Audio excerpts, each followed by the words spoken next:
After the end of the world, the burnt one woke from a deep slumber, broken, deaf, and blinded.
A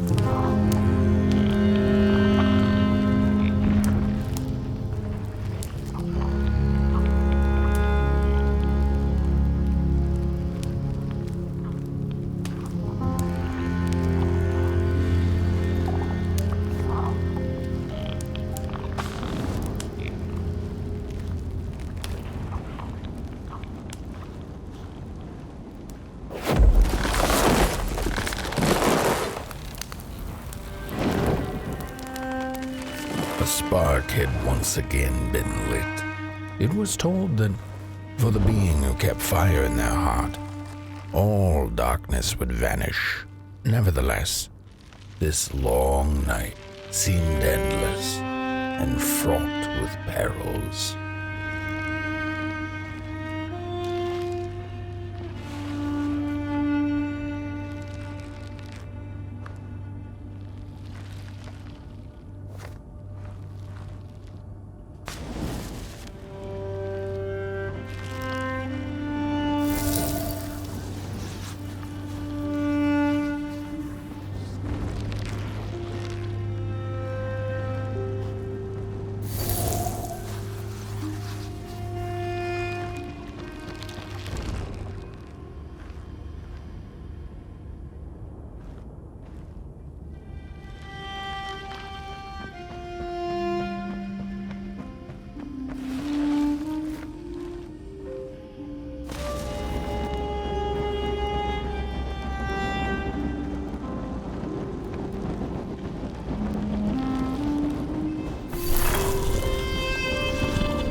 Meant to remain dead.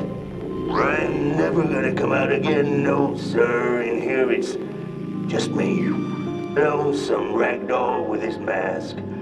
Alone and at peace. They burn it all away, and for what? Shine a little light on things?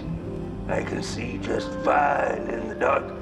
In the dark I can see everything clear as day. What were they thinking?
Focus on the eye and close your eyes to make things clear.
In the midst of darkness, lo and behold, a friendship kindled.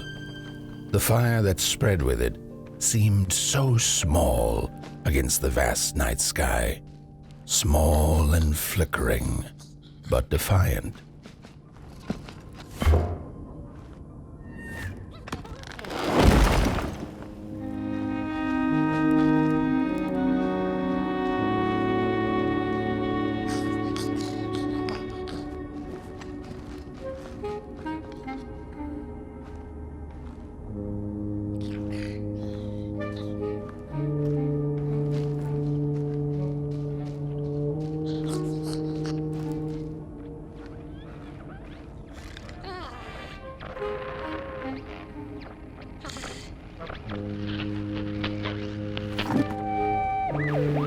With wire, clay, and fire, the Craftsman built the foundations, followed by the trees and the rocks.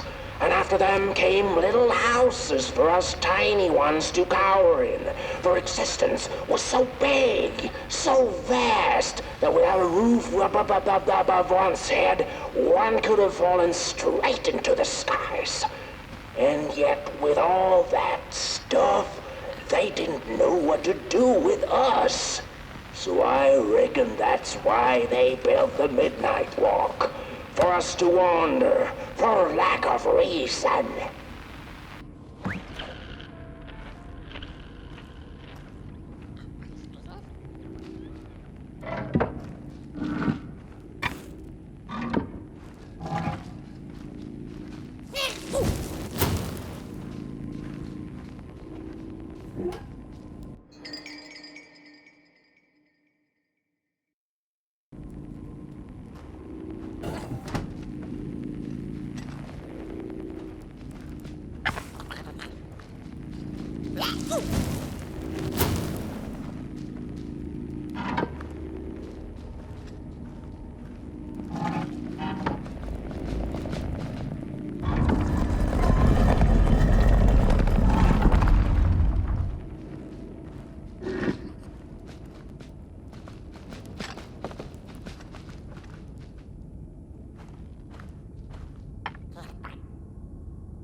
The crawlers eat fire, it's true they do, but most of all they feed on you. Don't you know? Howdy do. Didn't you hear? They eat you too. Fire, fire, aye, it's true.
And so it was that the burnt one and a small flame took a wander down the midnight walk.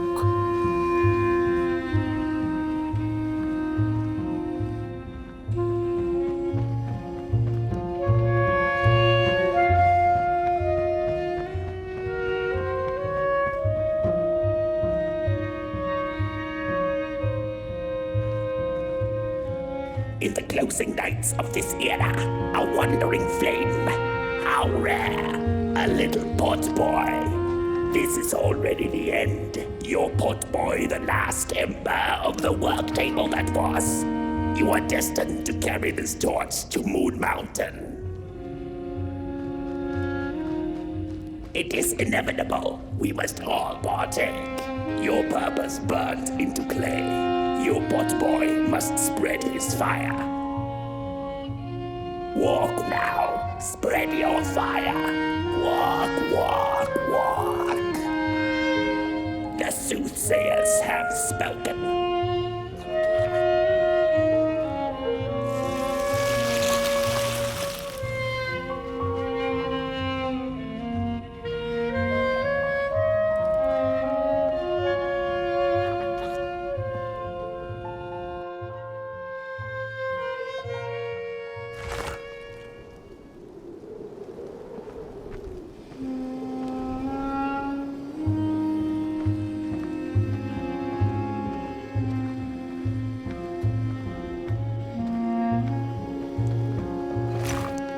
Whether they held or lacked reason, it didn't matter. When times were dark and winds blew cold, there wasn't much left to do, and it was quite enough to simply put one foot in front of the other.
Close your eyes. Listen. They sense you. They feel you. That's so beautiful.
fire?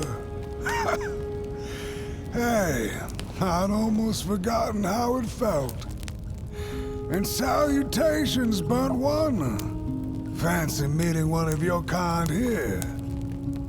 You're the caretaker of this little firecracker? I reckon you must be headed for Moon Mountain. Am I right? Well then, on one hand, it's just a matter of walking down the road. But then on the other, the Midnight Walk has a mind of its own, and a mind to teach its rider a thing or two to boot. So if you are intending to walk the walk, you better... Howsy! Didn't see you there. So glad to see you back on the move. As I told you, it ran away from its owners. It's been waiting for the right passerby ever since it ended up here. Well, Meg, don't let me keep y'all. See you down the Midnight Walk, and Burnt One. Wherever you end up this long night, keep that fire alive.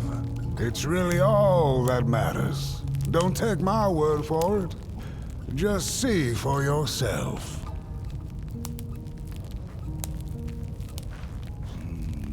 Some folks certainly know how to talk the talk. What you lack in talk, Burnt One, I trust you make up for in walk. Be wary of the dark itself.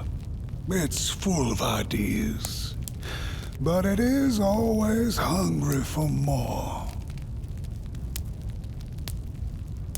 Enough talk now. Time to listen.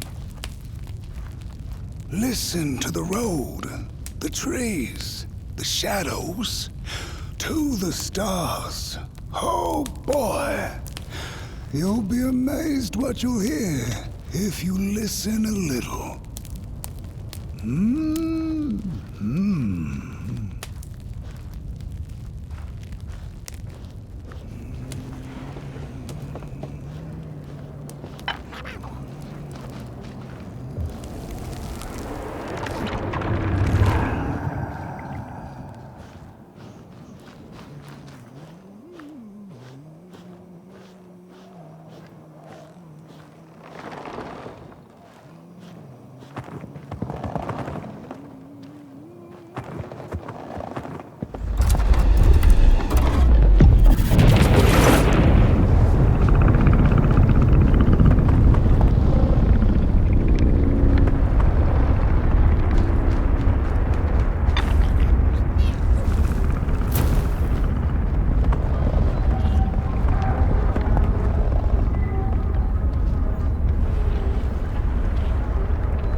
the swamp under the moon, they cautioned.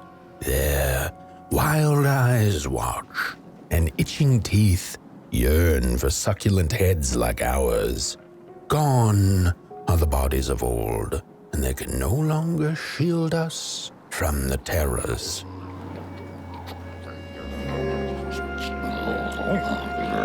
Look at those two arms swinging around. Disgusting. We don't take kindly to somebody's walking around here with 2 feet. Get bent limb tree. We don't take kindly to somebody's walking around here with 2 feet. You think you're somebody, huh? On your tall legs, with your long snake-like arms. Don't touch me, you limb tree! Ooh, look at those 2 arms swinging around. Disgusting.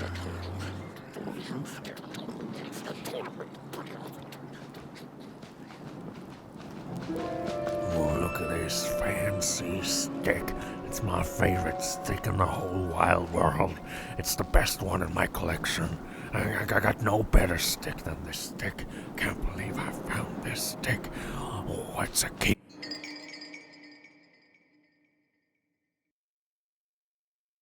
No, my stick! Give it back! No! Oh, my stick! My favorite stick!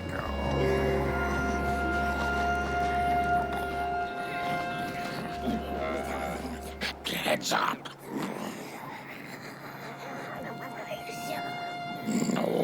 Nope.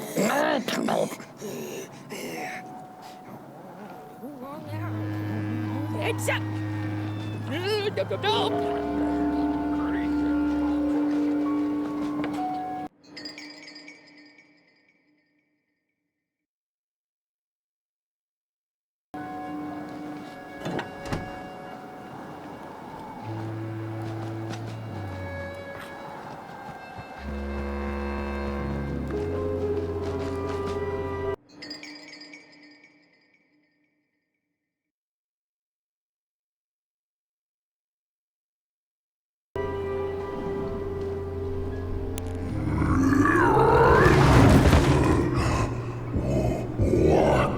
What is this? A somebody approaches Nobodyville? Your wretched limbs, an affront to nobodiness.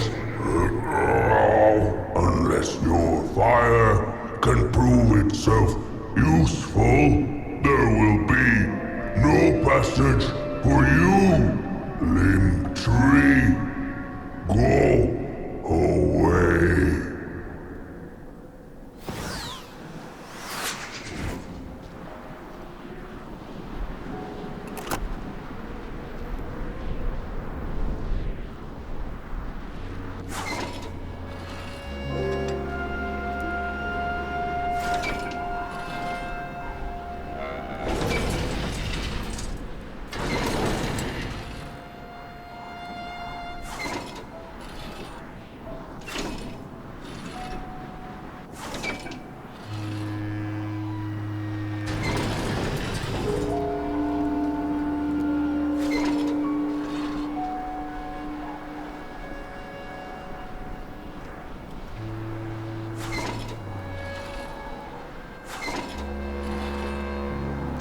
If you like them all, then maybe.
fire, just a spark.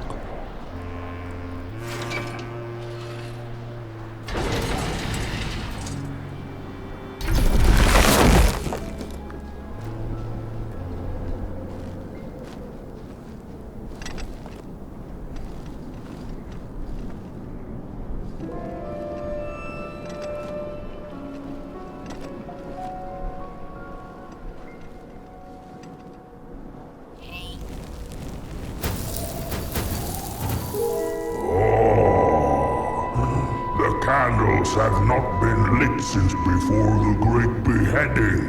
Now fire is back. Maybe fire can help us with our Molgrim problem. The headmaster will decide. Enter, then.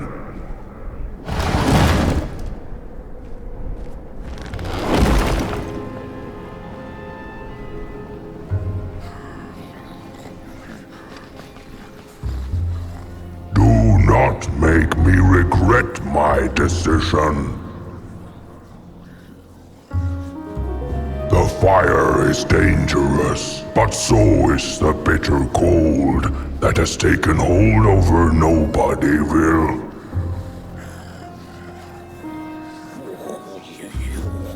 You get out of here. It was foretold. The return of the bodies. Arms and legs. So uncivilized. Don't touch me, you limb tree.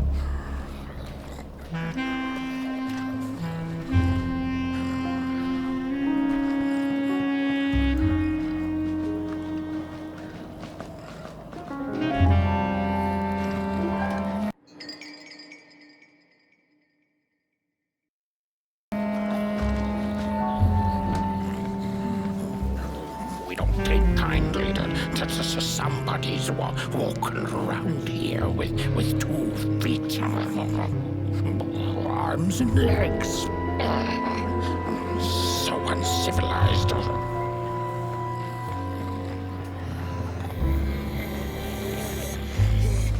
Ooh, look at those 2 arms swinging around. Disgusting.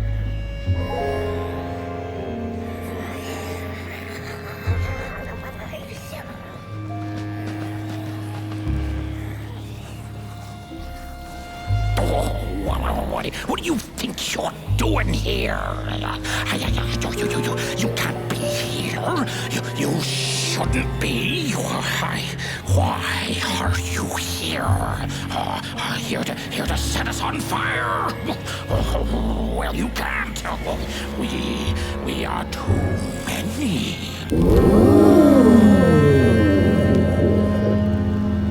True fire. We nobodies haven't been graced by its warmth since the bodies were banished. They used fire for war. Now once more, the somebody disturbs our peace and sets fire on things with its tiny fire devil. You must leave at once. Leave or face sour.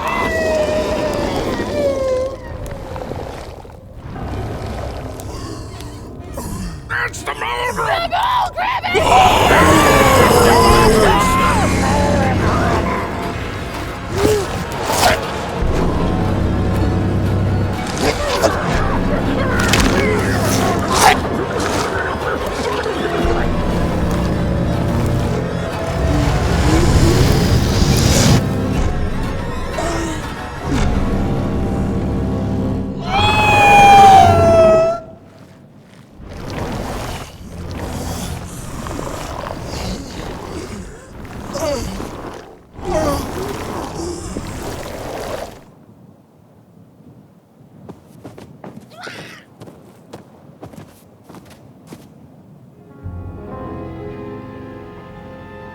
I guess I'm the headmaster now.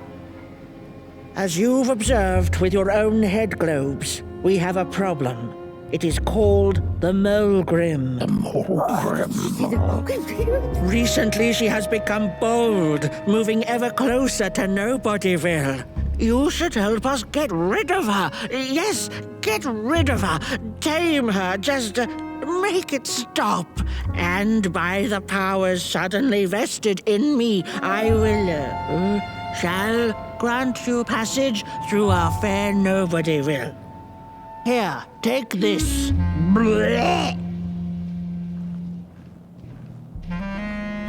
Now, go do the quest. Meet the problem head on. Tame the Molgrim, and we will. I shall graciously let you pass through Nobodyville.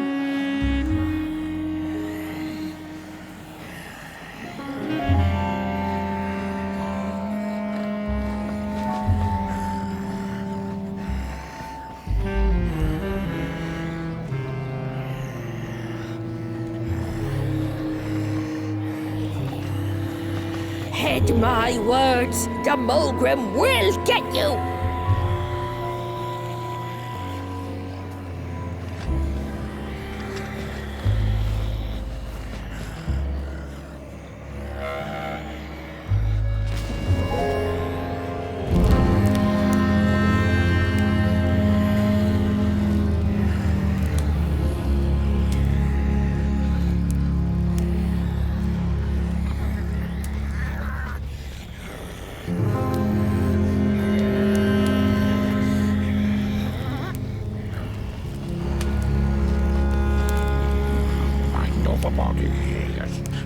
The bodies made us do bad things, so we banished them.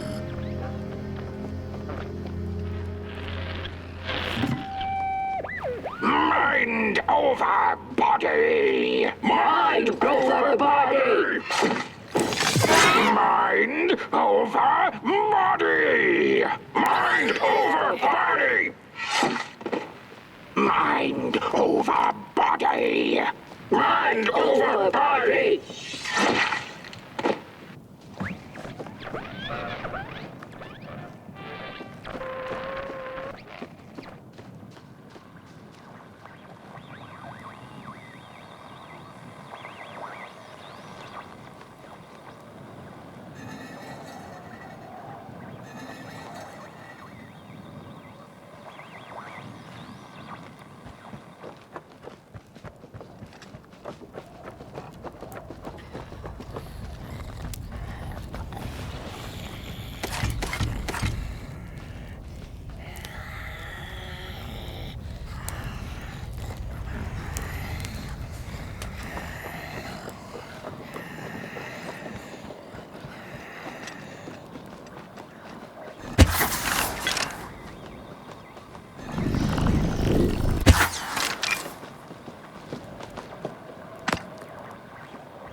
sinkhole devours your fire, give it up or dive in after it.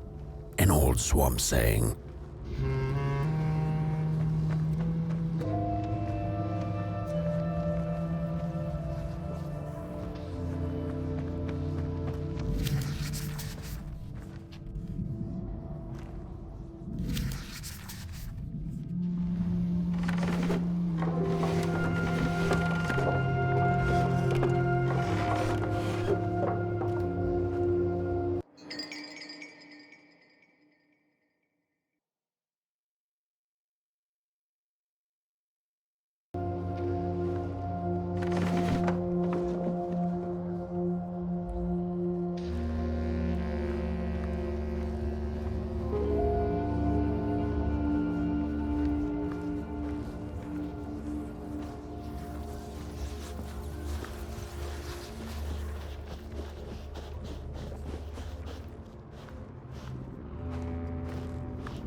Another old swamp saying went, when dealing with a troubled and troublesome Molgrim, do not light a fire beneath her, but help her build one from within.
Oh, my neck hearkens the anguished howls of the Molgrim, and the bitter patter of feet. A somebody and its flame, albeit a small one. 'Tis enough, perhaps. The Molgrim's precious shards, they must be returned to her lair, to her cauldron.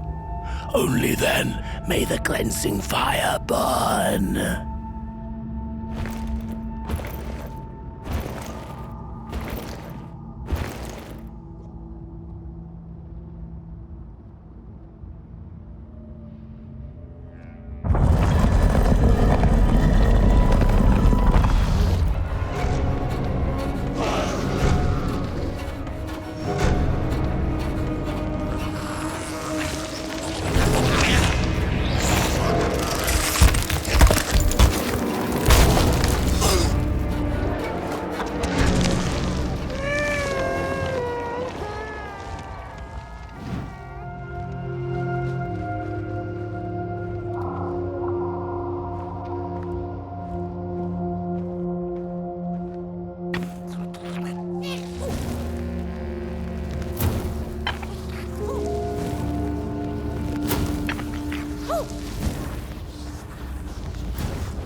Oh! Don't eat me! Well, if you're not gonna gobble me up, then can you maybe take me away from here? Please? Somewhere closer to Nobodyville and away from here. Get me out of this neck hole, please. I'm begging you on my bare chin, and I'll pay you for the effort. Handsomely with a beautiful shard from the Molgrim's cauldron. I have the Molgrim's cauldron shard just waiting to be yours. Just so long as you get me out of this swamp.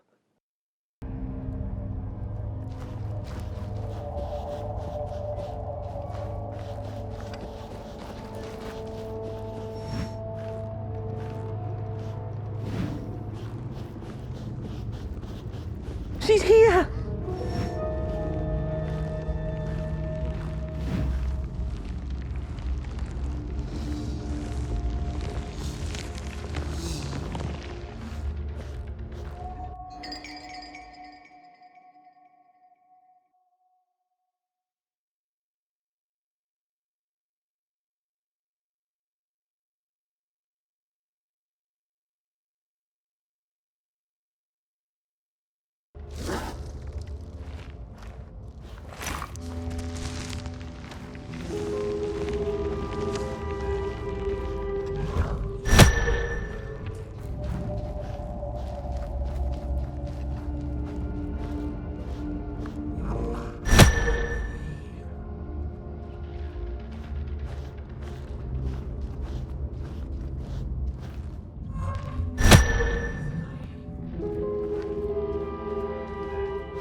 Body stands their approach over the mountain vein and violent. We ragdolls observe, we record, and we mimic. Their faces laugh masks they do not know what the sordid yearning hides behind. His hands will tell. We put on a mask, we perform, and we put on a show.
out!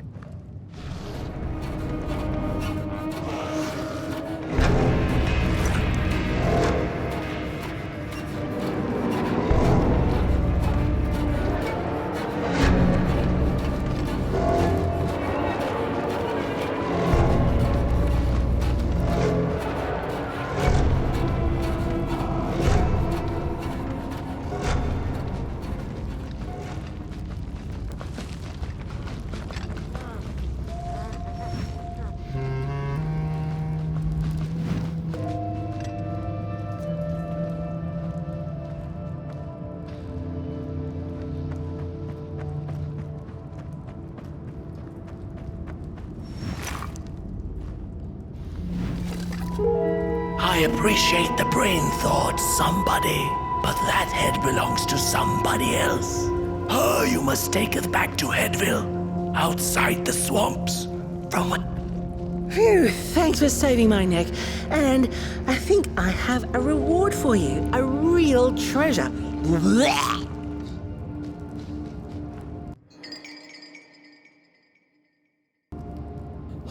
There you go. One of the 3 missing shards from the Molgrim's cauldron. Yeah, I stole it. Oh, I thought I could maybe buy me some kind of ticket away from, well, everything. Start anew, you know? A good head on a pair of healthy, strong shoulders. Eyes on the horizon. Gosh, the horizon. Do you know I haven't seen it once since I lost my body? I really do miss my body. It's a real shame when you think about it, you know? The things that we do to ourselves, to one another. What we did to her, kind. All in the name of some sort of control. It doesn't make sense. Anyway, I guess I'm sad. Sad and sorry.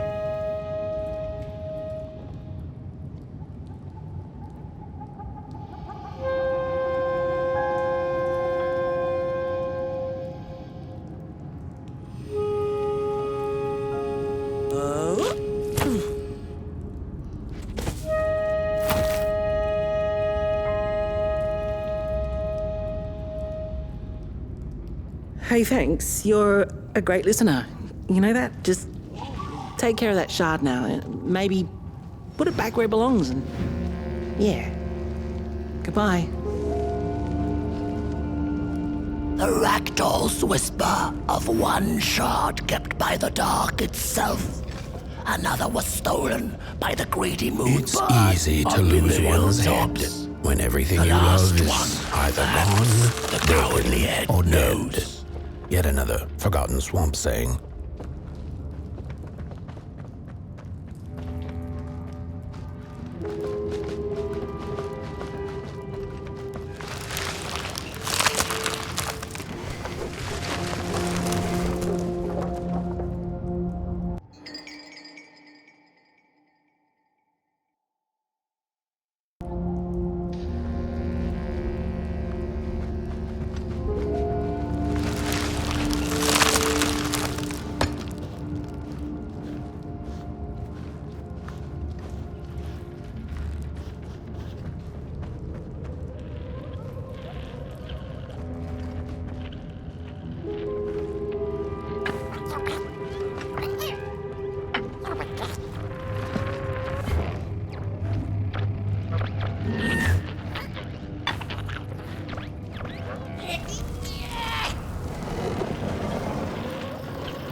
Heads up!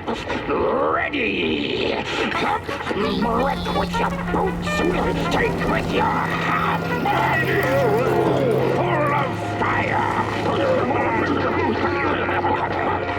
The fire is ours! Take the shards! Take the fire!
is it morning or afternoon?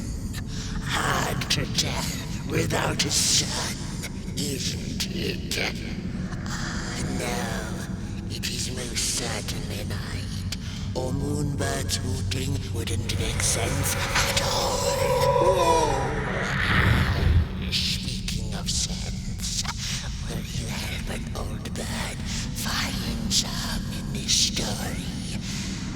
Fire up these dusty murals in the right order, and you will receive a present, a little gift, yes. Bring the fire to the story.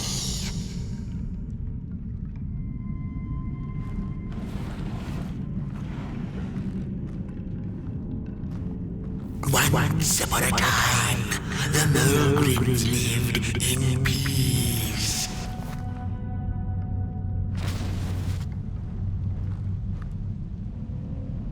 Once upon a time, the Molgrims lived in peace.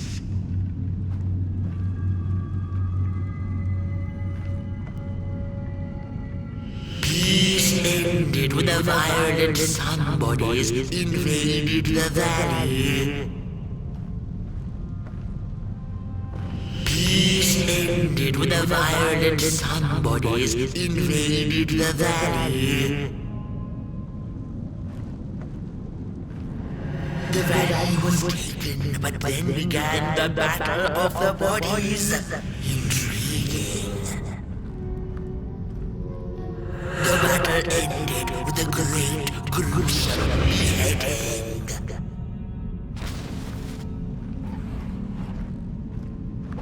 The battle ended with a great, gruesome beheading.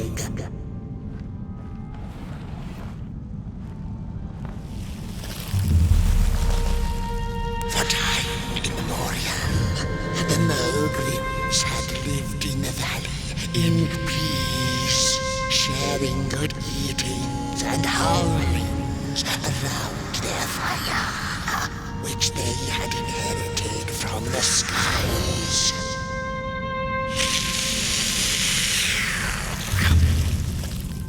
Then one terrible night came the violent somebodies.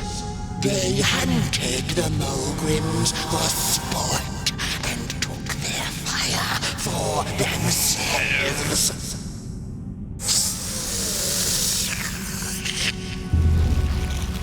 But the somebodies knew not what they were dealing with, for as soon as they held the fire in their grubby hands, they began to fight one another with it.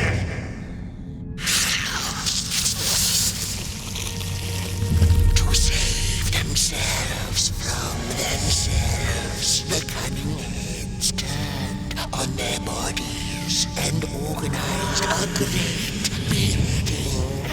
And so it was that somebodies became nobodies, and the bodies were exiled. A time of peace would ensue, or so the headlings thought. The last living Molgrim had been biding her time, and saw now an opportunity to return and take bloody vengeance upon the heads, who were now left defenseless without their bodies.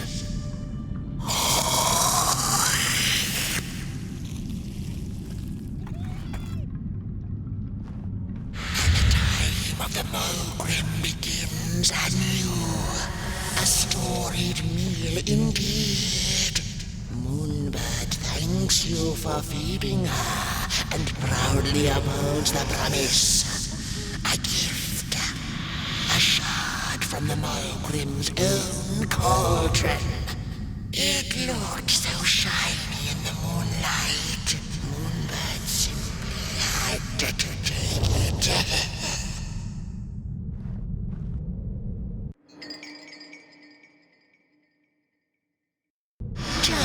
for now. She'll see you in the light.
She'd never been much for company until she had met the other one.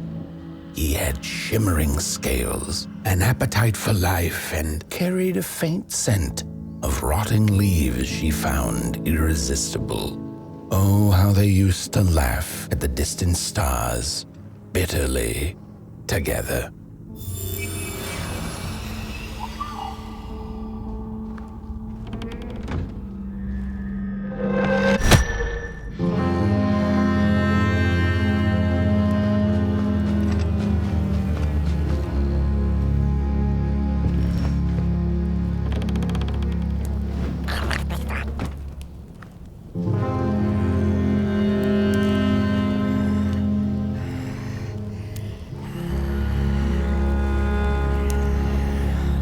The howls of the Molgrim have gone with the wind, and our headaches settled into gentle throbbing. Thank you, somebody, for you have not only graciously saved our necks, but also demonstrated the value of brain mass and heart blob working together. Could it be time for the bodies to return? We must convene on this matter, and you and your wandering flame must now leave through our gates and keep on walking the midnight walk to Moon Mountain. Mountain! Here you go, somebody. This key will open the town gates.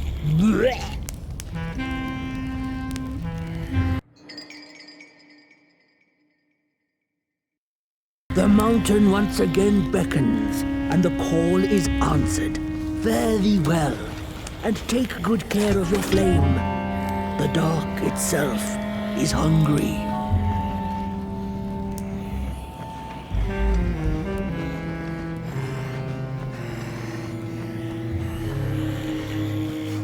I think this body business will be good for us heads in the long run. Bodies might be returning heads on now.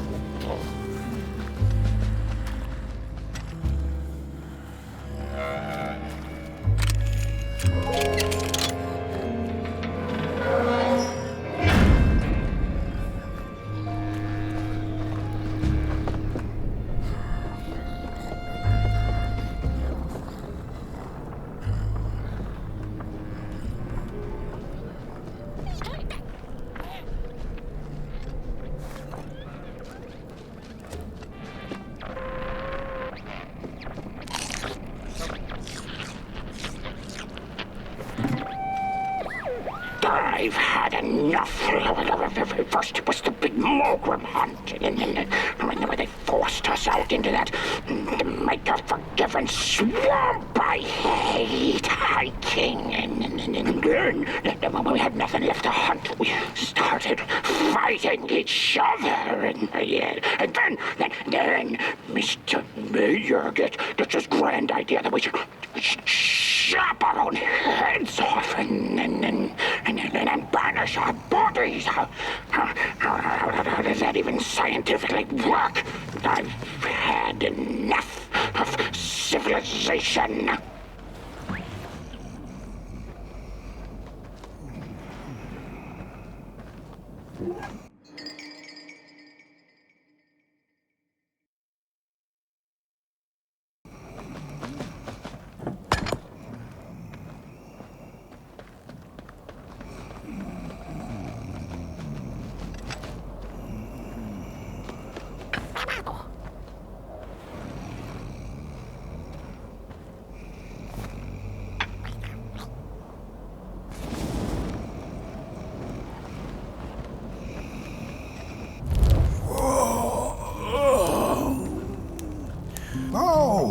Back from a little swamp detour, huh?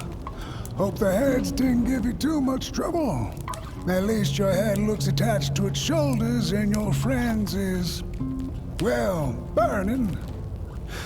So do not despair.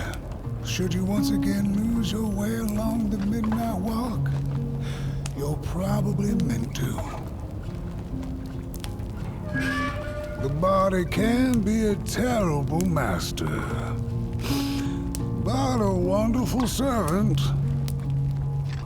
Protect the spark. Find its home, won't you? See you down the road.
We Molgrims have a special relationship with fire.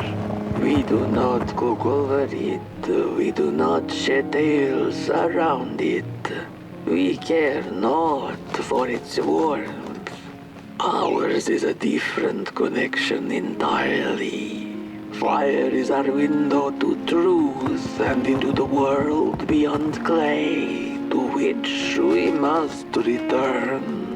We are noble beings, bringers of bugs, slime, and mushrooms to help decompose the old and to bring about the new. We are the caretakers of this world, and woe be to those who seek to end us, for they seek to end themselves.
Dreadful was the day when the sun vanished.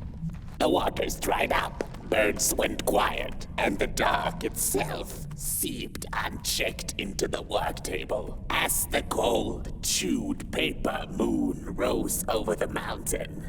The night that followed would be long as the midnight walk. The burnt one was there. You do not remember, but you feel it, don't you? You are reborn when need arises. This night, Portboy needs you, and Moon Mountain beckons. Its call irresistible. A storm is coming. The soothsayers have spoken.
She came back one day from a long while of rock-picking under the gnarly trees. Usually the Merkel had been fond of fall and the refreshing cool of winter, but this time it had been much too long for her taste. Even the sun seemed tired, and she had all the rocks she needed, so she decided to treat herself to a long nap.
I had a flame once. It was beautiful and bright, spread its light, brought me and my neighbors warmth. and it was always hungry. No matter how much I fed it, it kept on growing and growing, and one day it got big enough to start walking the long road. I didn't guide it. It dragged me along for the ride. I followed it for a long time. Would the road ever end? What was the point of the walk? Things kind of spiraled. Road took me on dangerous detours that didn't make sense. Before I knew it, my flame began to fade until it... Well, I don't think I was meant to carry this flame.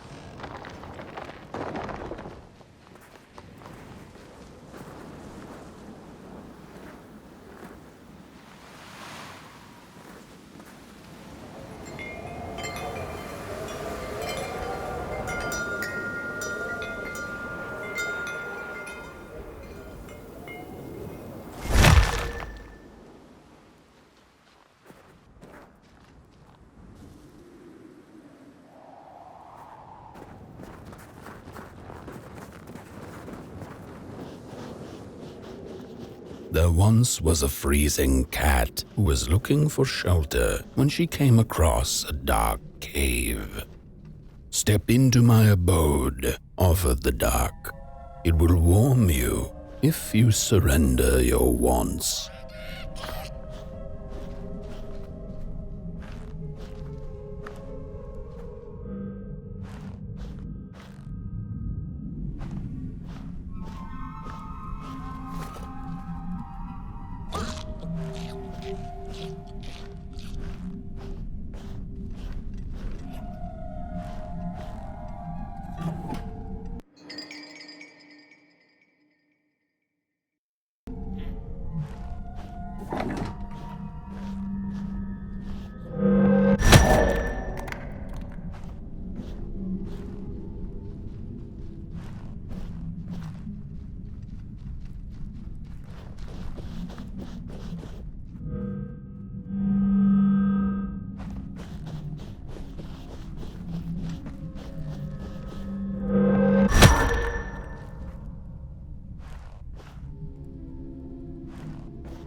The story goes of a nameless maker who pulled creative spark from the dark itself without giving it fire.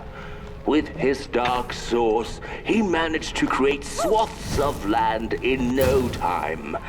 The dark itself waited for a gift of fire, but the maker just kept on taking. Too busy building his crooked fences and watchtowers, kept his fire locked away in his chest. One day, he decided to create the first people to inhabit and appreciate his creation. It was then that the dark corrupted the maker's clay, guided his greedy hands into creating not people, but the first of the fire-eating crawlers. And they crawled into this world, absolutely starving.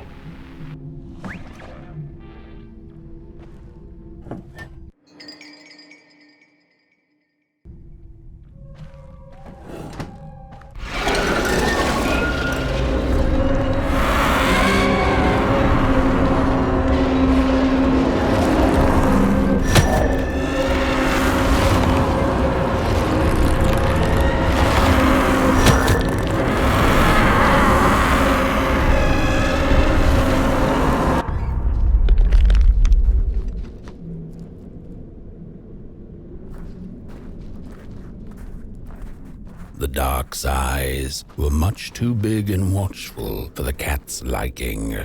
She went on to find warmth somewhere else.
Then the cat saw it.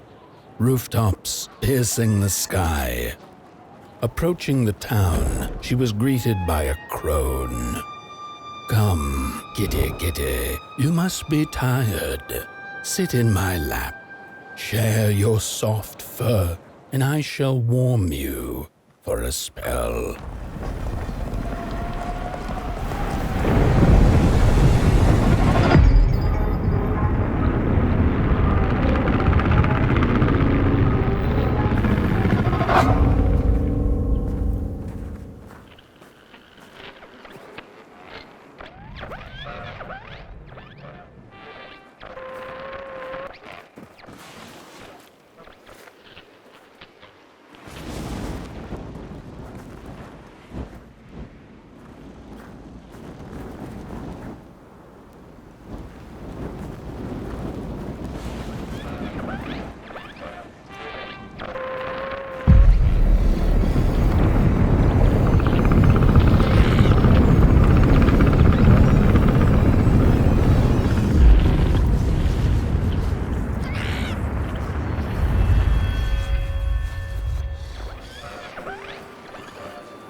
Hello, Mother.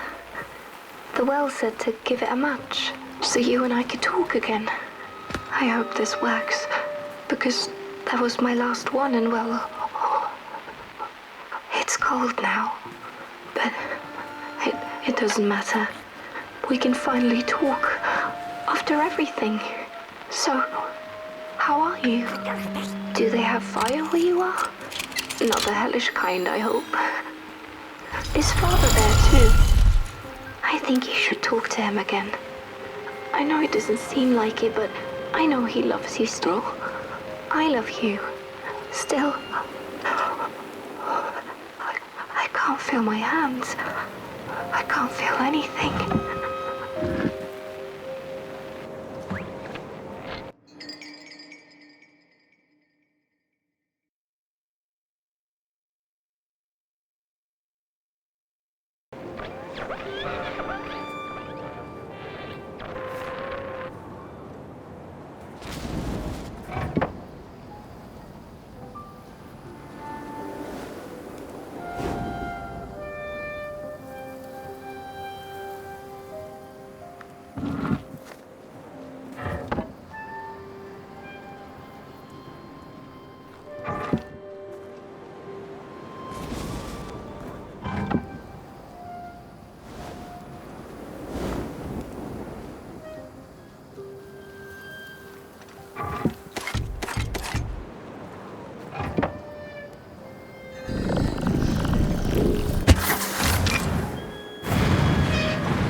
ever did this? Oh, the flame warms the righteous, but the wicked who love destruction, the flame burns with a passion.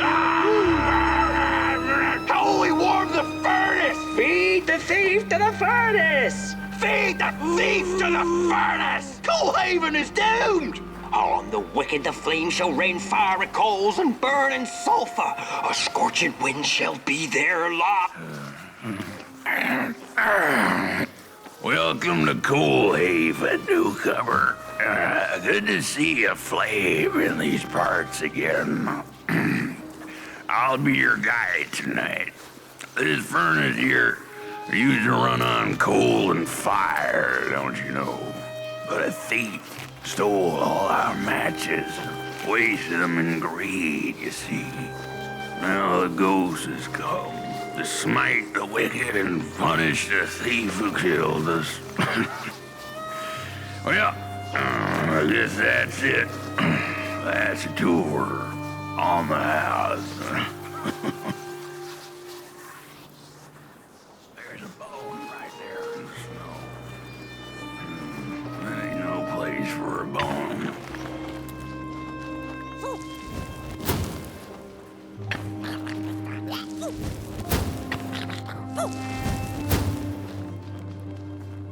Your flame could bring back warmth to our graves, and may the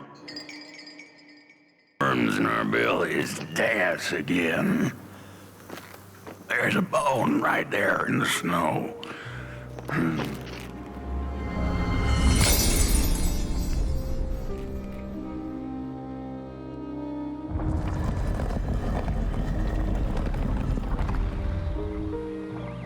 Oh, do you feel that? Something's changing. That furnace was the soul of the city.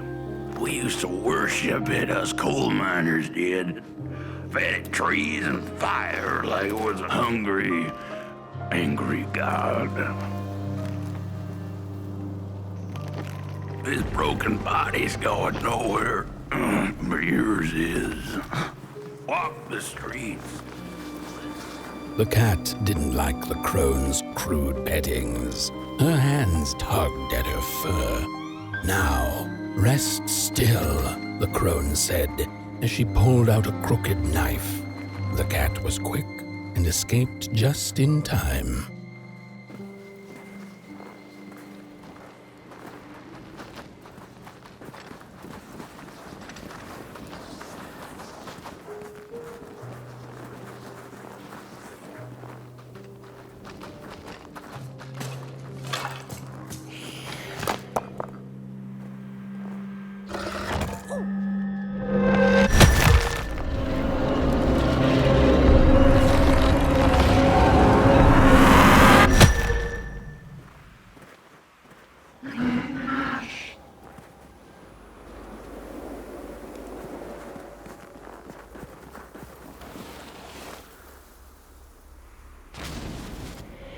Listen for the bone.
He killed us all.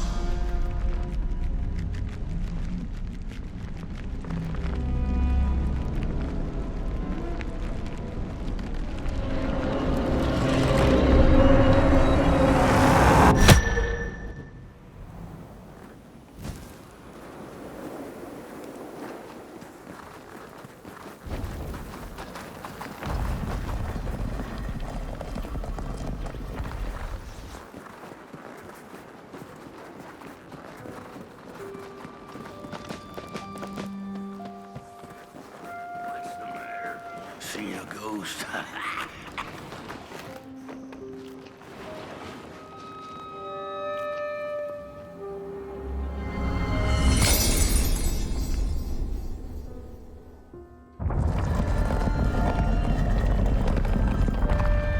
The thief loved the stars. Would have plucked them out of the sky if it were possible. But the dark itself stole her stars, turned the thief's sky as black as a cup of joe. And so the thief began to steal matches and lit them, hundreds of them, like little stars of her own. The crooked path to the house on the hill lies open. You hear the screams.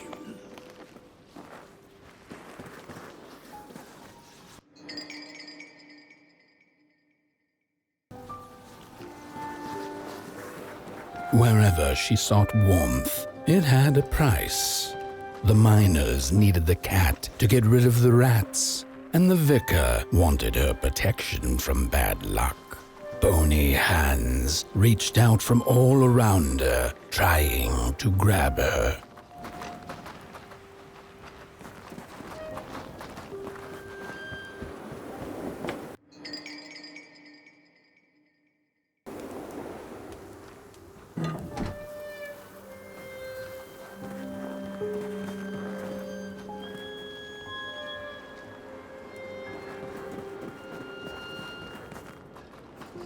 The burnt matches lead to the house.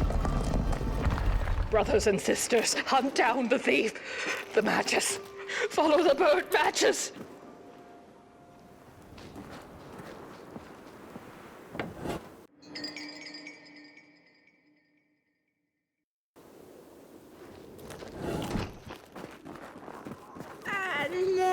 The trail of burnt matches. It leads to the house on the hill. We're running out of matches. The furnace is dead.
What's...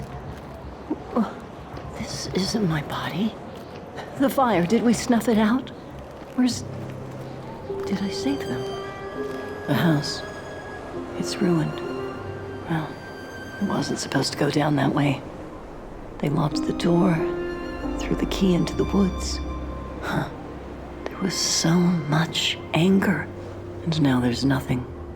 This body is so uncomfortable.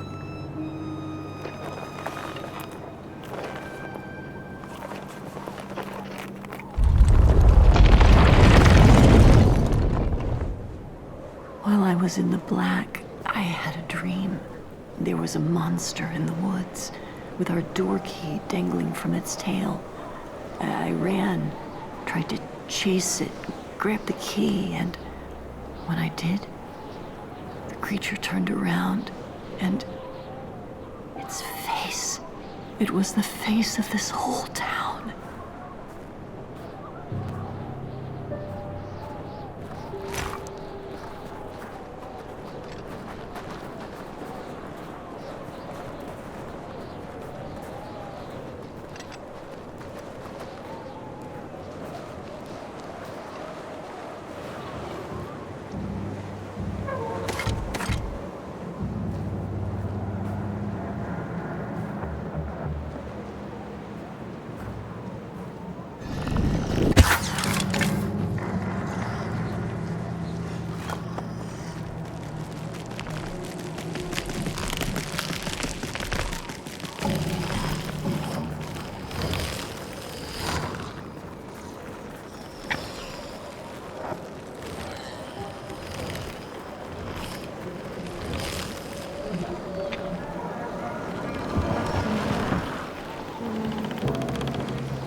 That's it, that's the key. Unlock the door. Please. I want to see my home again.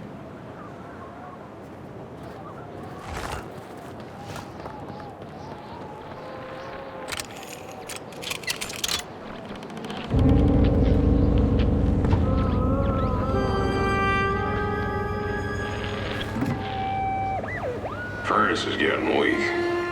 Council says we're running out of matches. We'll have to harvest more trees then. I don't like it. Losing the forest like this. Not like we have a choice. Mom, Dad! Oh, Curly, you startled me. They're coming here. All of them. What's that you're holding? It's just a match.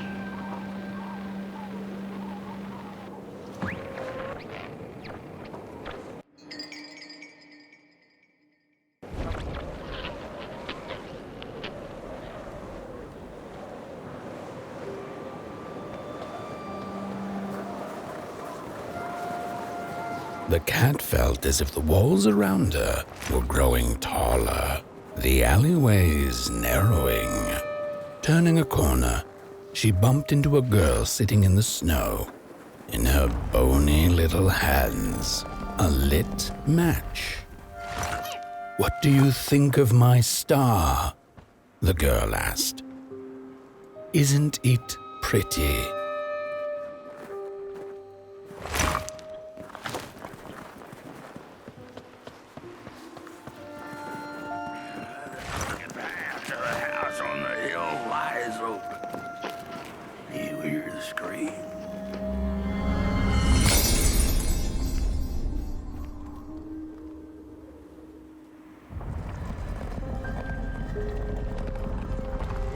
With no matches left, we couldn't light the furnace. And the thief paid a terrible price for her burning greed. As the furnace died, one by one, so did we. But before we perished, the dark itself moved into our hollow husk, turning us cold and wicked. If I had a heart, I'd feel great shame for what we did. I'd feel great shame for what we did. The old man feels it. It's just him. Little bird whispered that the old man wants his song back. Now what the heck does that mean? Am I right?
She killed the furnace, so he killed her. Murderers all. Man is the one left. Rest for us, I don't want to do this.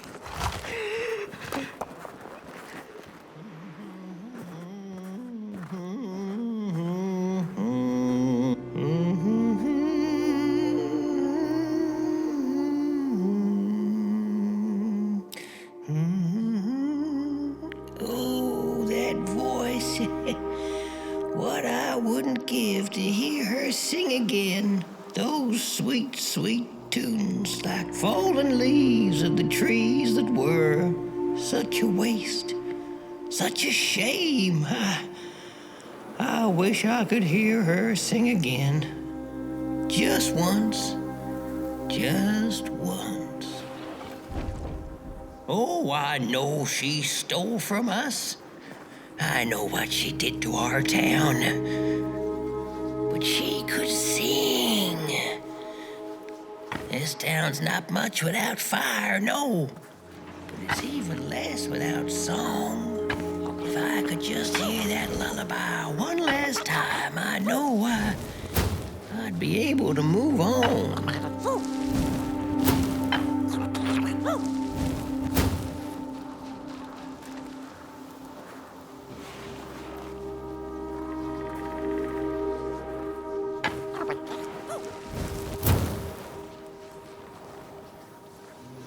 I know I captured it once in a melody keeping head of clay.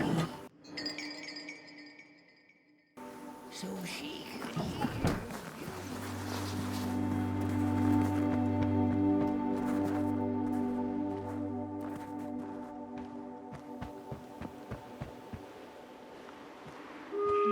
I ask, pray, beg for silence of the dead. But what does darkness give? A singing head. All of them dead like asked, yes. But the song, it lingers.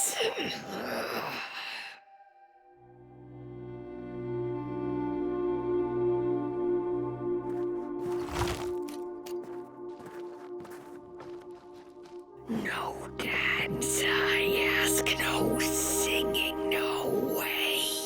No nasty gold-digging persons, I pray.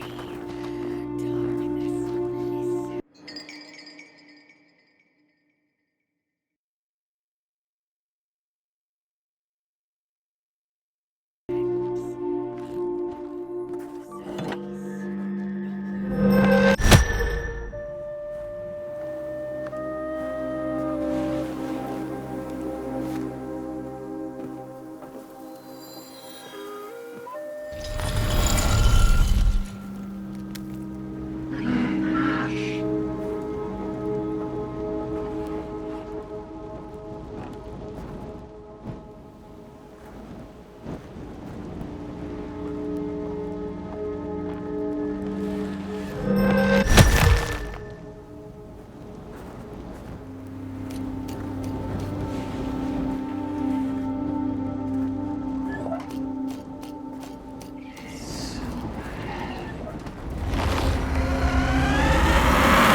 you found it!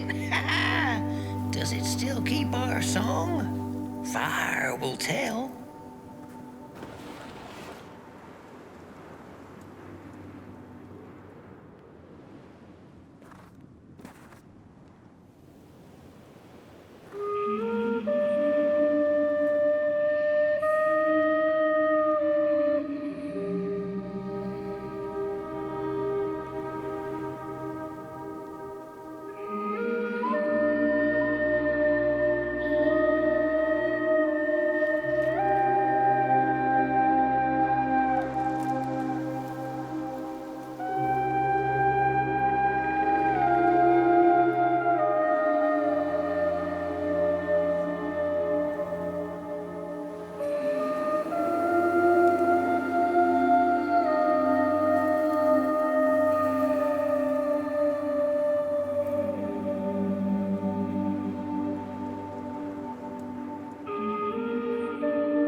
Little soul, you charming little wanderer, my life's companion and body's guest.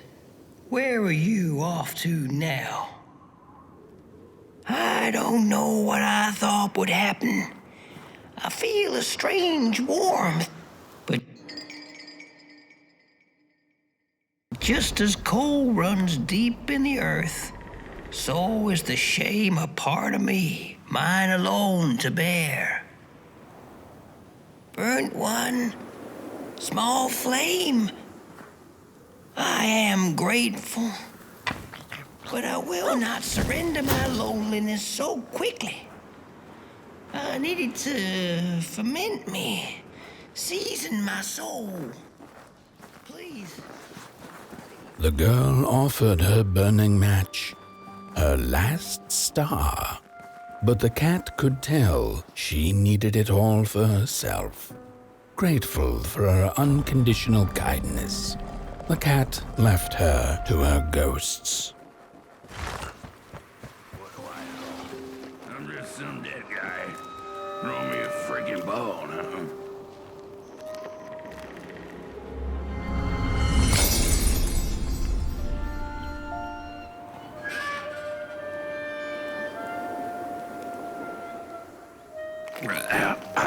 The door to the flame is open.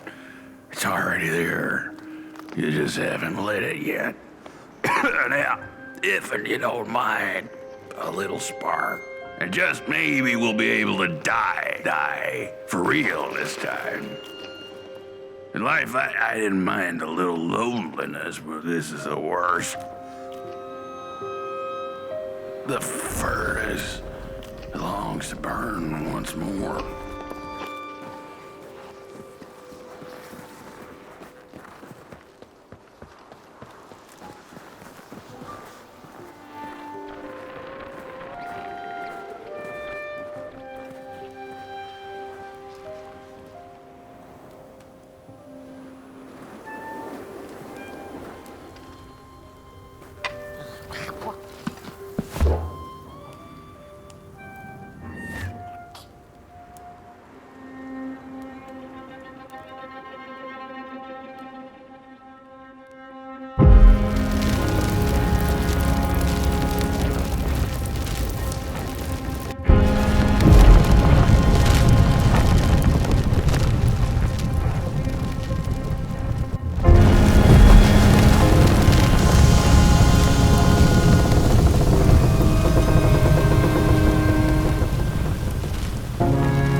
Release me.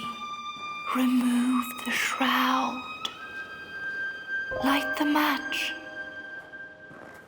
The match. Light it. Please. One last star. Light the match. The match. Light it. Please. One last star. Light them. Thank you.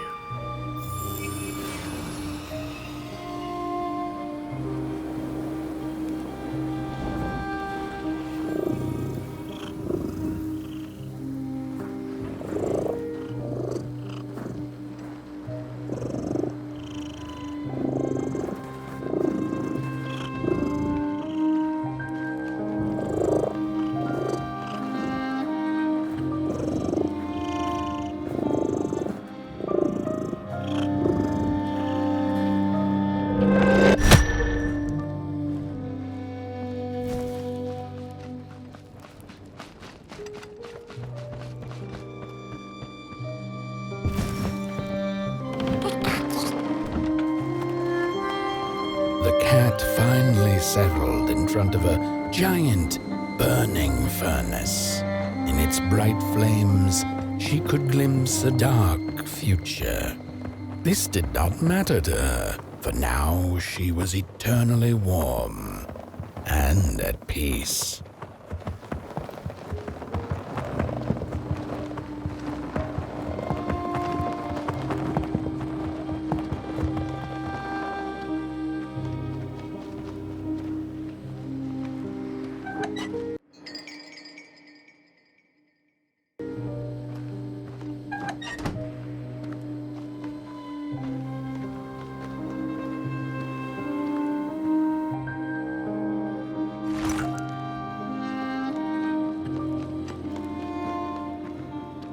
The flame burns still, and the fire has spread along the walk. The cold takes its toll, and Potboy's flame flickers. But it is still enough for the climb to Moon Mountain, to light the final fire. The road always leads to Moon Mountain. Hark! His fire belongs to the mountain. It came from beyond the moon. You have always been destined to burn. The soothsayers have spoken.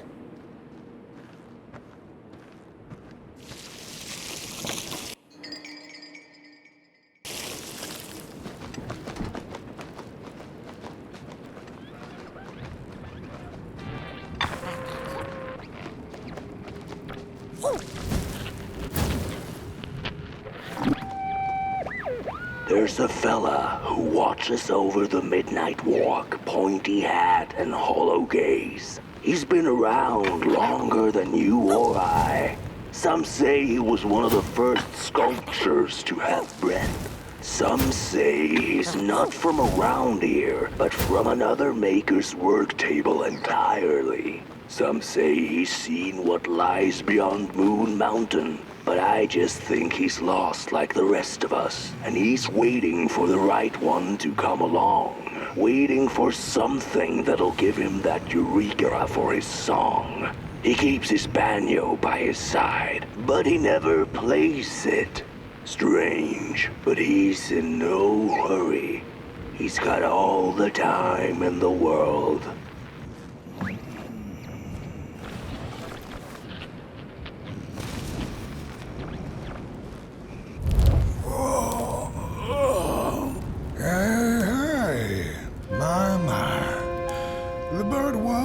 Flame approaches. The road's been long, hasn't it? And it just keeps on going, don't it? Why don't you rest here for a spell? Change is in the air. Warm winds coming in from Coalhaven. I trust you're not pushing that little flame of yours too hard. He is mighty, no question about it. But between you and me, he still has a ways to go until Moon Mountain. Heck, it ain't my place to tell you how to tend your flame. I'm sure you'll be fine. You'll be just fine.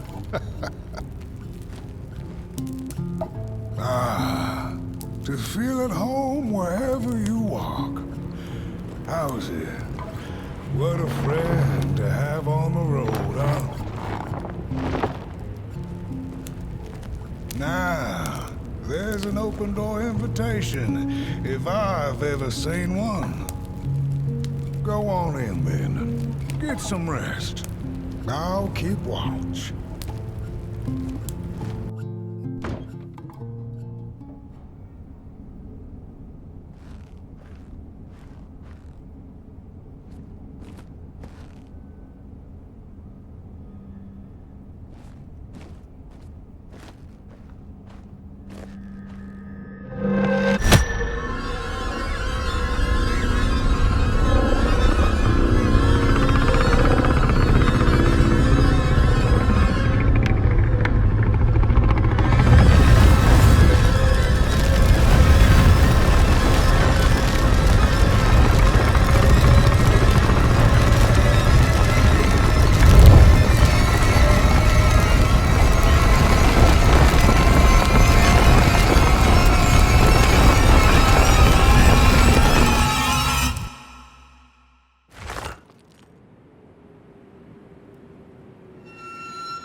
A boatsman went out into a foggy lake to find peace.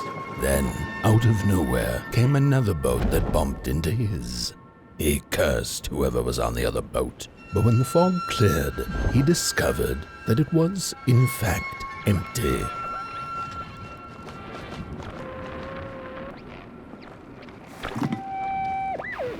These sarcophagi are molds, rebirthing the bodies of the burnt one.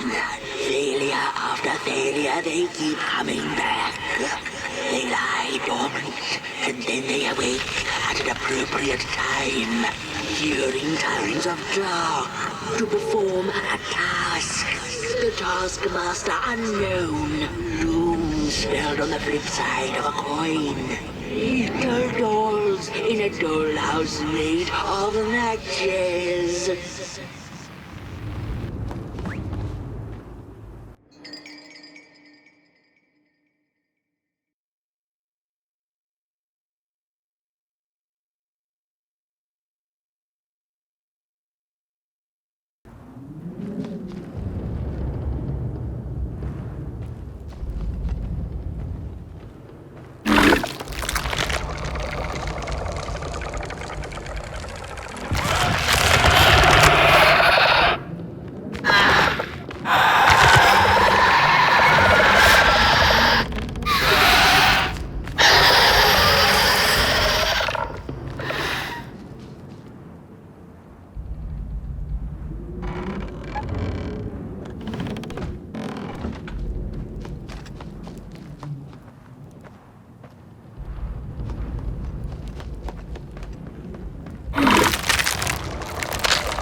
Without a little adversity.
far you have come, and on you go, like a moth into the burning light.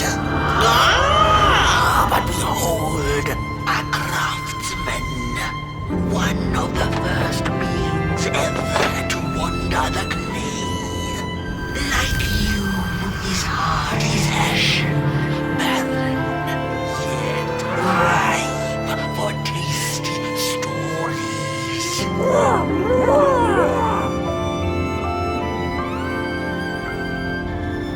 By now, you must have learned there can be no tale without a spark. No spark, no path.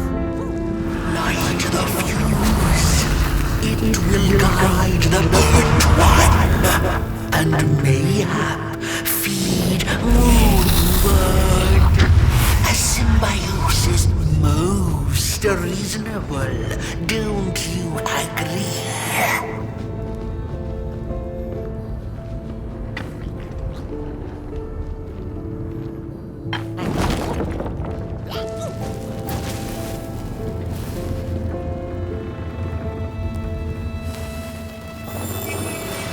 Nothing without feathers can leave this place.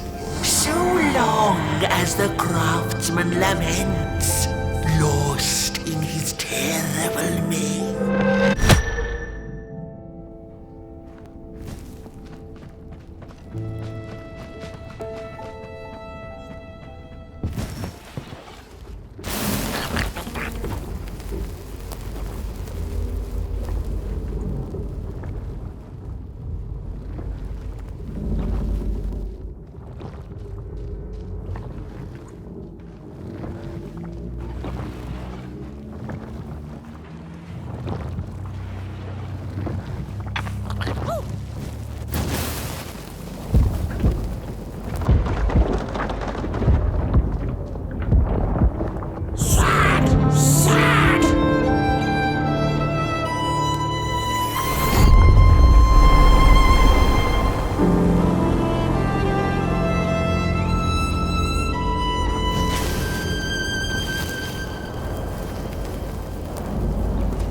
On the menu, close.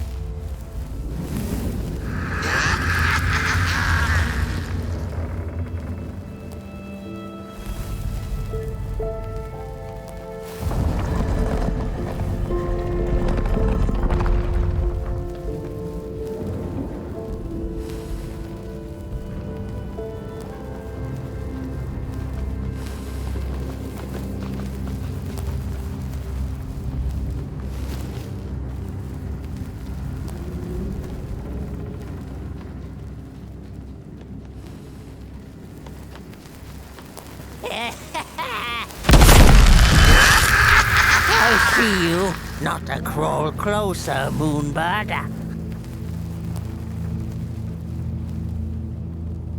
Birds of the dark everywhere.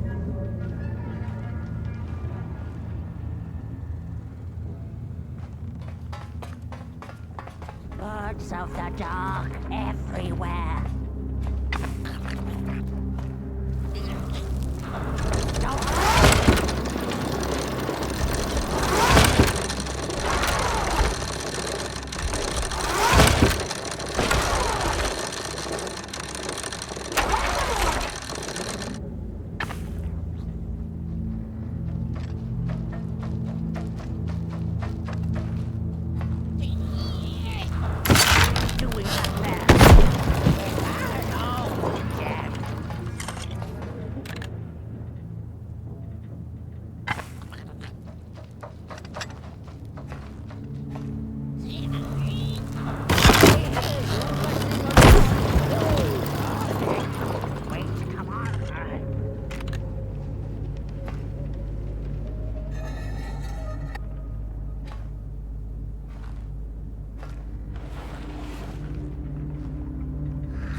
The pictures.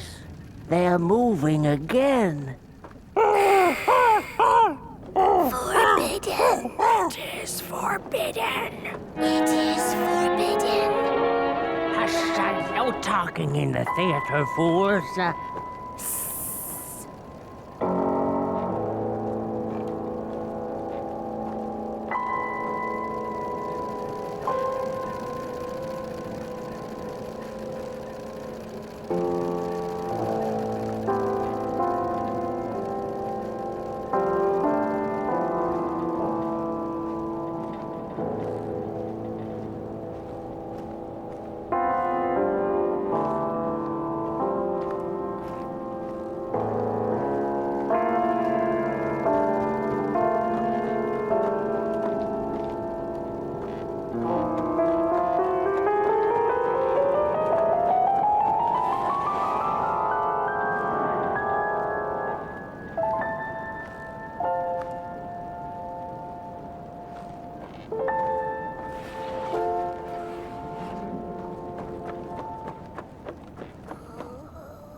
What happened? More stories. Stories. How I cherish them. Real as clay, as palpable as the midnight air. All we have left once the dark has taken the last campfire from us. The projectors tell a story of failure. The craftsman projects it onto his creations. He keeps building without love for his craft. He needs to see it. Well, yours might not be a movie I would watch, but a story is a story. Darkness vanishes.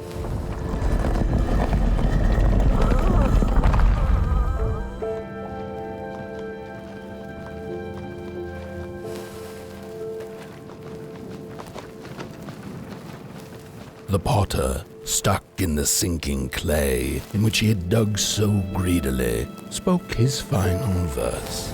Here was I born, and here I lived. My refuge was the clay, and now the clay has played me false in a most grievous way.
explorers discovered a sleeping beast.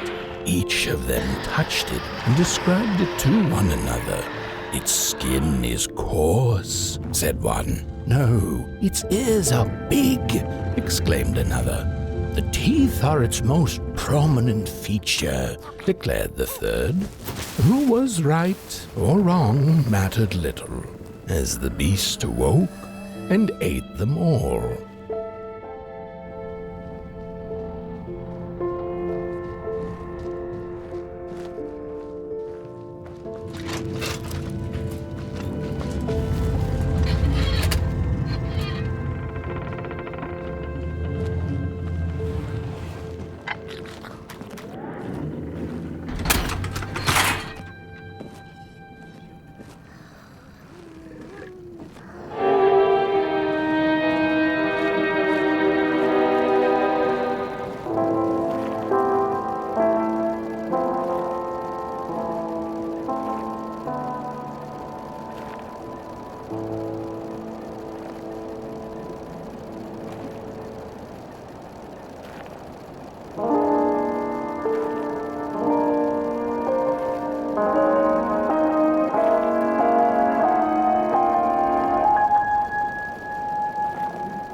Shh, it's starting.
Sorry reflections of the daughter.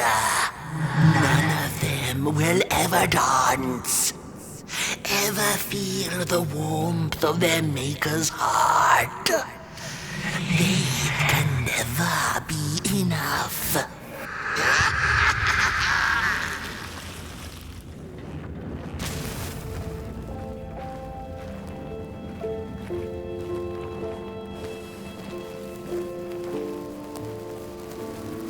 After years of searching for her son, the weaver was convinced she had lost him to the dark. One night, there came a knock upon the door.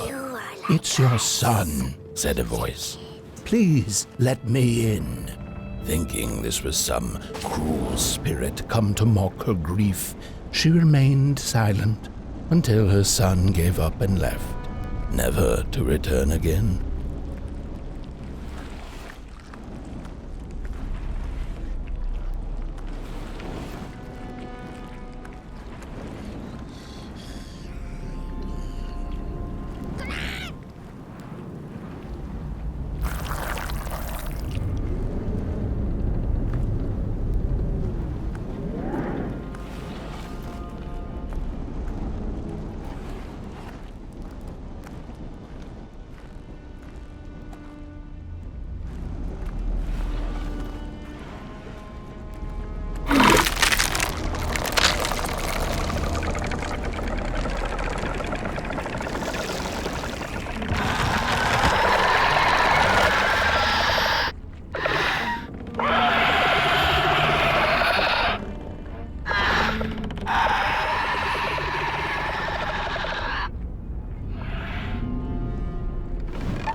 Most of my life, I've been afraid of the dark. When I was little, my childminder got annoyed with me and tossed me into a wardrobe as punishment. She let me sit there, alone, and I sat perfectly still so that no closet monsters would notice me. It was the longest, most terrible 15 minutes. Many years later, I don't know what happened, but now I love sitting alone in the dark. I get into the wardrobe, close the doors, and I sit perfectly still. It's like a void, empty, but not cold, where nothing exists and everything is possible.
that just the way the father hoped the daughter would fill his heart with fire, failing to see that she needed a fire of her own?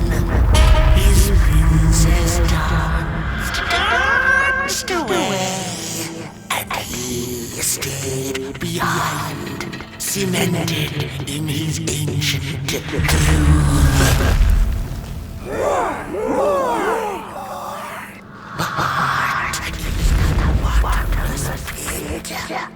Never sated, always craving for more.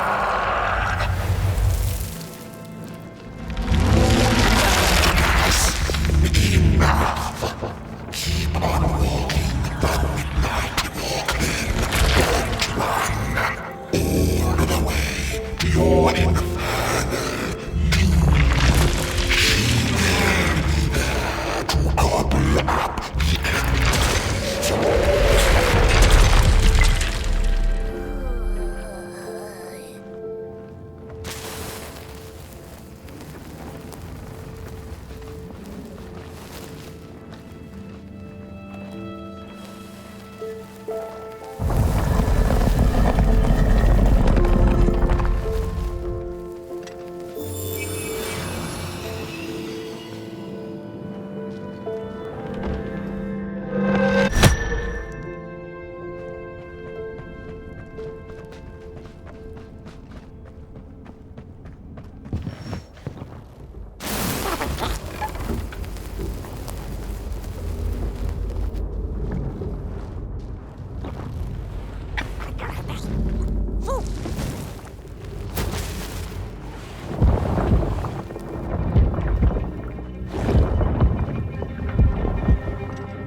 So she woke with a yawn, so big it could have devoured the sun. She had slept for just about a decade. A decent nap by Merkel standards. She smacked her dry lips, looking forward to what the new dawn had to offer as she left her lair and went out into the cool night. "Wait a minute," she exclaimed. "Night?"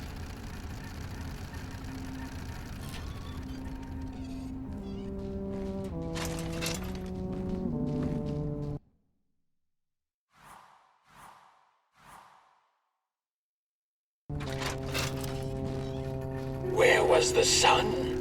Where its warm rays should have been there was only the vast night sky, not a star on its face.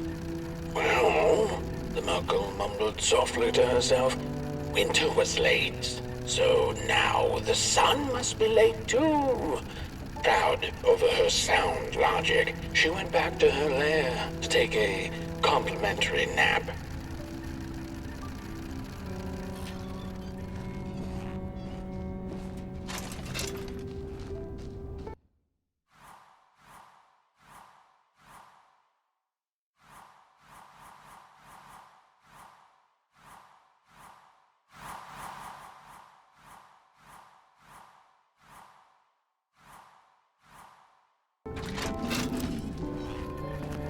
The Merkle had taken a nap that had lasted 2 decades.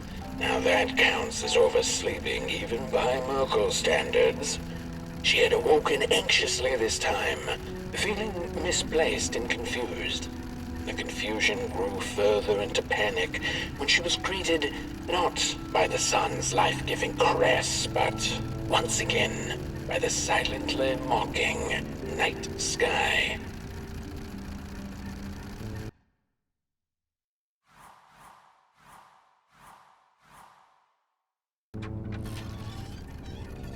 There was one star out that night, and it glowed a cold red. Who took the sun away? The Merkle asked it.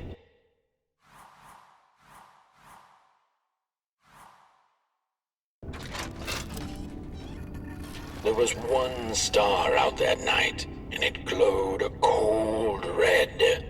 Who took the sun away? The Merkle asked it. But it was too distant, so she could not hear its reply if it had one. The Merkle had never felt so empty and alone. Lost in quiet despair, she managed to open up to the winds and followed their gentle push south down the midnight walk and to the Darklands.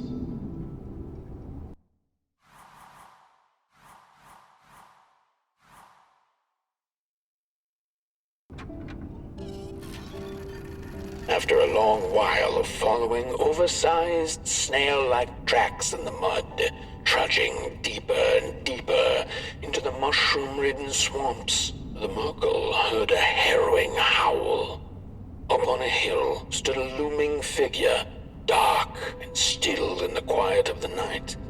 Lo and behold, the Molgrim, she thought to herself in slack-jawed awe. She greeted the creature with a quivering voice and, unable to restrain herself, asked, "Do you know who took the sun away?"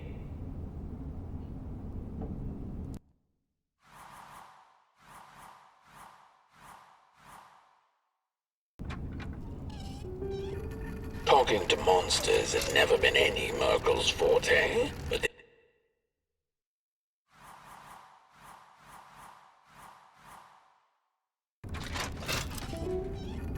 Talking to monsters had never been any Merkle's forte, but this meeting proved spectacularly disastrous. Barely escaping the gnashing teeth of the Molgrim, she managed to escape by jumping into a lake, following its stream away from the swamps. Although the Molgrim was far behind her, she could still hear its melancholy howl. "Mad with grief," she mumbled, "as I will be unless I find the sun again." Tired from running, she searched for shelter and found a dark, dank cave. Cozy, even by Merkle's standards.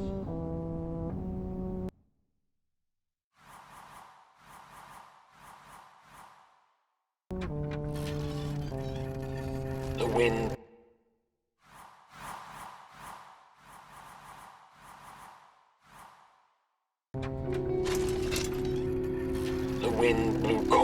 the cave, its whispers strangely soothing to the Merkle. As it turned out, the whispering belonged to a pack of starving crawlers who had begun circling her, their language known only to the dark itself.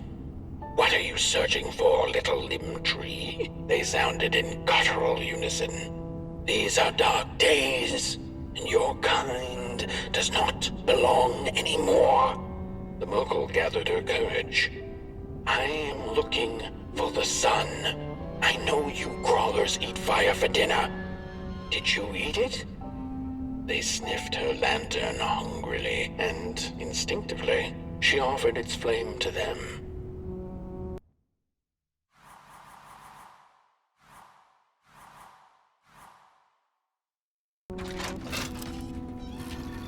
The crawlers cackled like mad chickens. "Keep your fire, Clayling. Take it to the dark itself. Mayhaps there you shall find answers." And before the poor little Merkle could shriek, the crawlers had gone with the wind. Knowing not where to find the dark itself, well, everything looked pretty dark to her. The Merkle found her way back on the road, further away from home than she had ever been. The hills were looking stranger by the hour. The rocks upon them seemed to move. They were the head people, a peaceful yet grumpy sort who didn't take kindly to somebody's perusing their lands. They muttered at her as she passed them, but she couldn't make out their words. "What's that, little headlings? Are you saying you know who took the sun away?" But the heads only grunted and rolled away, back to the safety of their huts.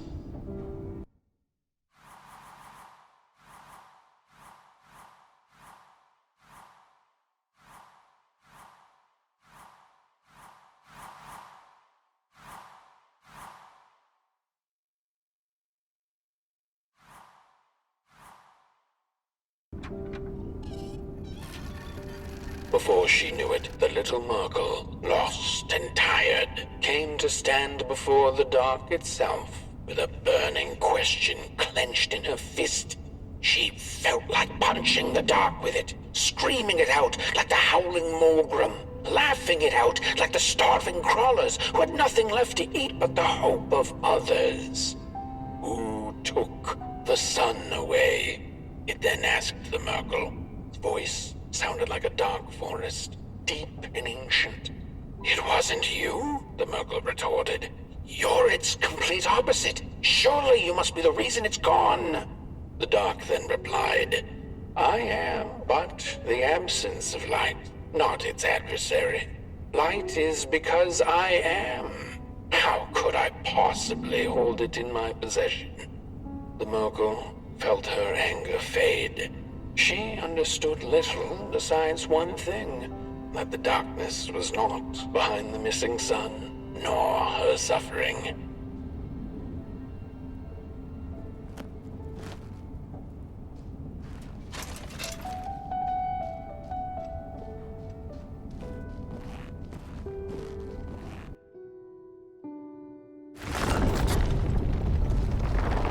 The Wanderer asked the Craftsman, "How do you make such perfect sculptures?"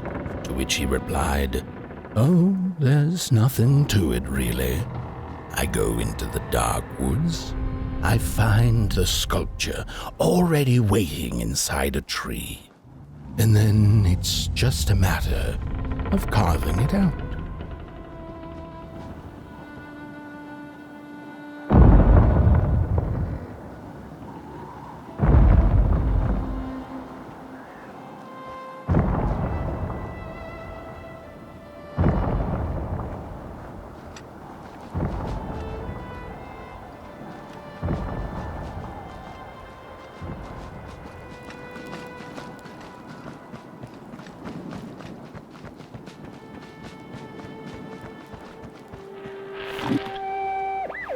When I was a child, I exchanged letters with a monster in the woods. We were best pals, and we shared all our secrets with each other. One day, my sister told me that the monster wasn't real. that she'd written me all those letters to play a joke on me. But the joke's on her, because I knew the truth about the monster in the woods, and we exchange letters to this day.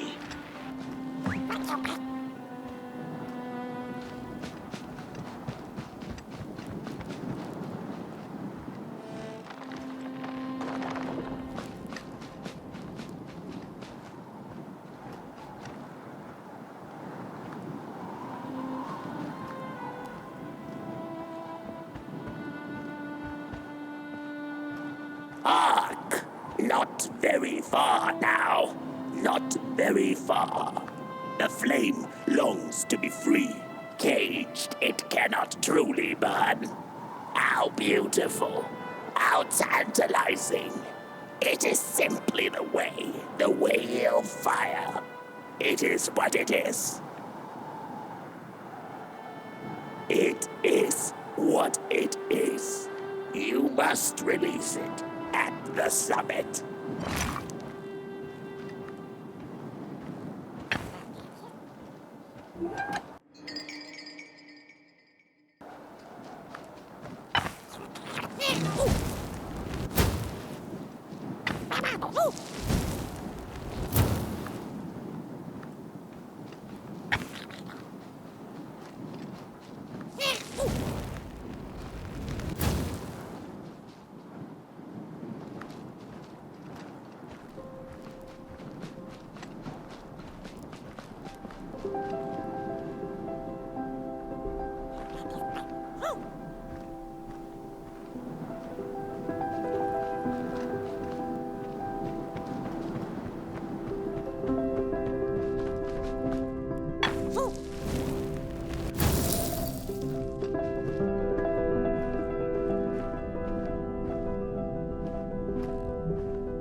When the nameless maker lost his creation to the dark, he went back to the great drawing board. In his desperation to regain control, he made an attempt to sculpt the face of the dark itself, something he thought he'd glimpsed in his nightmares.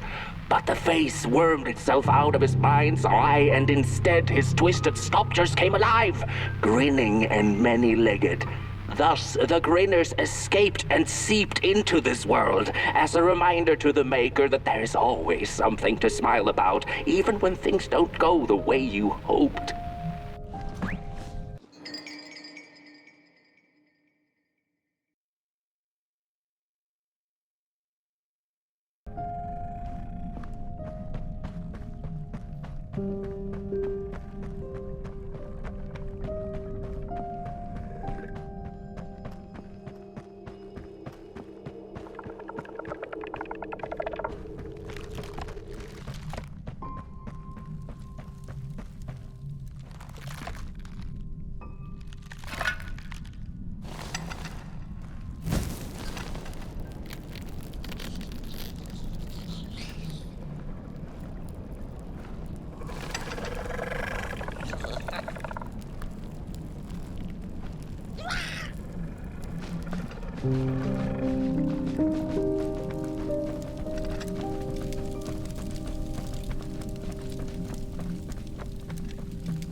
Whoa there!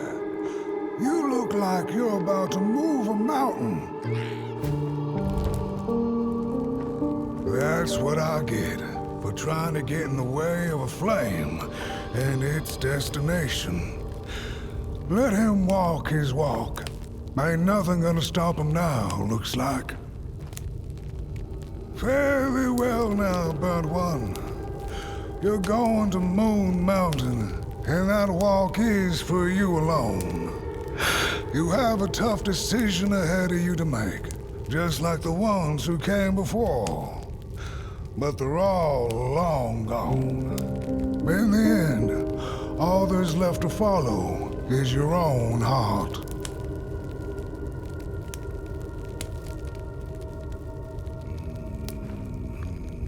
Hurry now. Go catch up with the old little spark before the dark does.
When I was a child, I exchanged letters with a monster in the woods.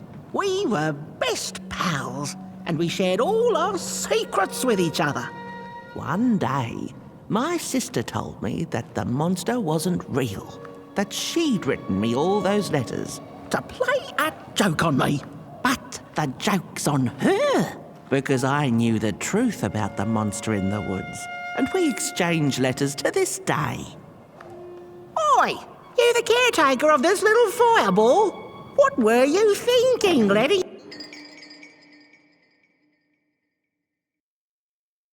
Him run off.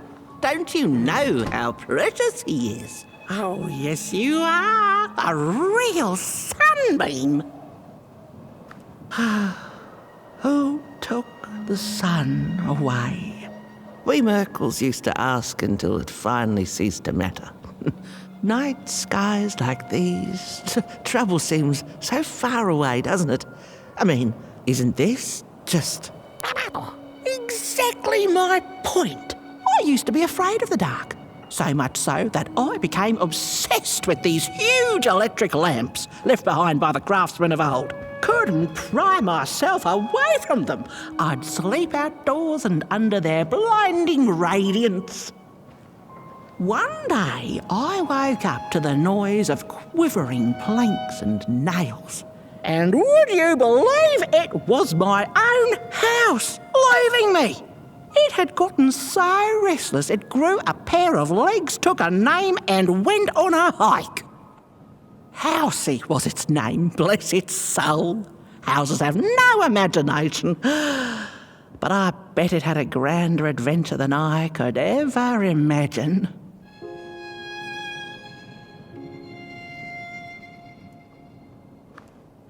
This little flame is your home, burnt one. Keep him nurtured and safe, and you'll always find yourself in the right place. Through the rain, in the dark, and over Moon Mountain. Look at those stars burning like so many candle lights.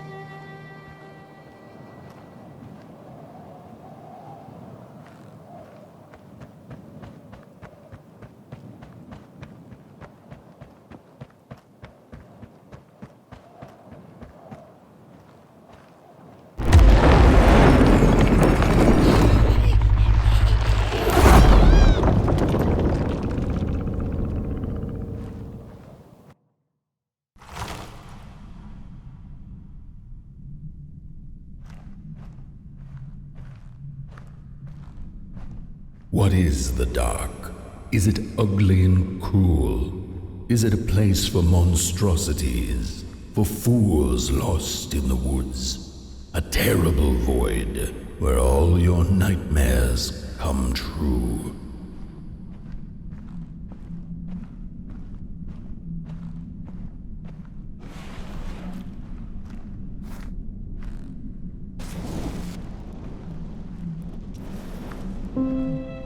The dark could be a friend, perhaps a space where we might find each other, all of us equal under its cloak.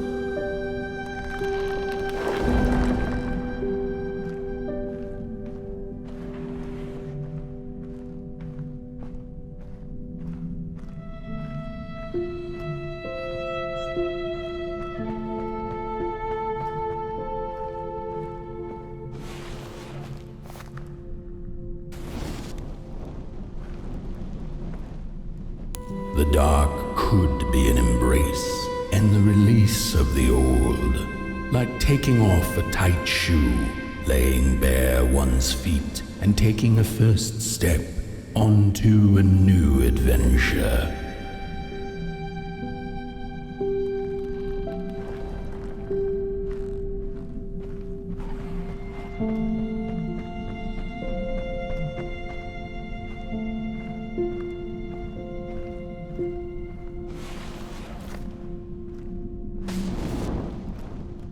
The dark could be a moment of clarity and calm, a break through icy clouds and the shameful stories we tell ourselves that fetter us to the clay and mud.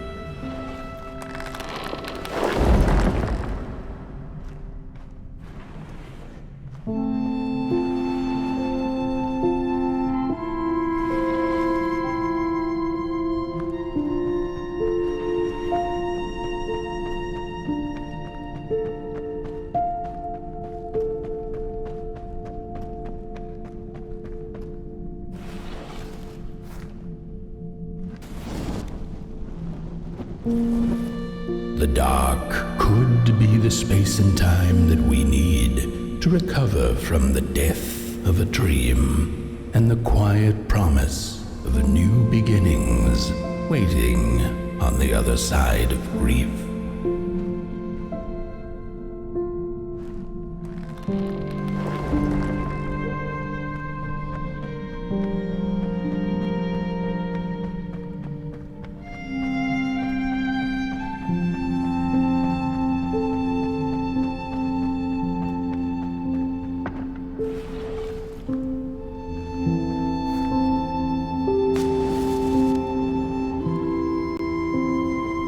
In the end, the dark remains a mystery, its secrets locked away behind the stars.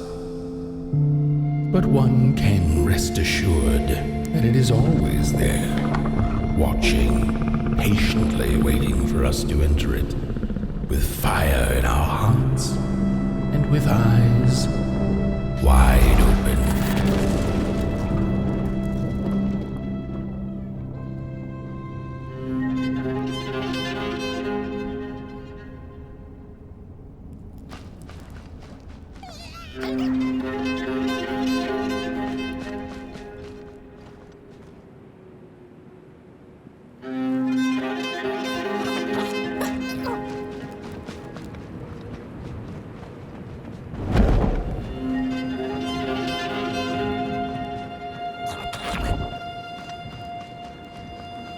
You've arrived. Hark! Your fire is dying, but the last embers will light the final fireplace and send your potboy home. Can you do what you must? Naturally, you must. It is destined, and you will be loved and forgotten. The soothsayers have spoken the last words. It has been an honor to watch your journey to the work table's edge. Now go and burn.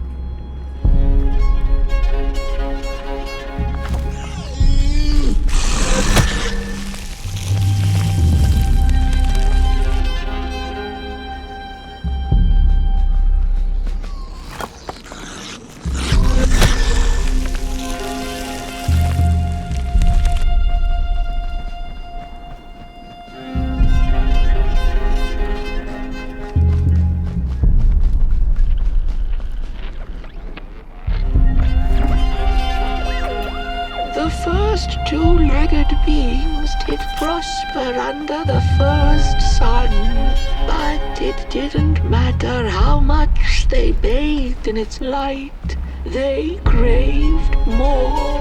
They sought to cage the sun, harness its power, and make it theirs. But the makers in their foresight had put the sun far, far away.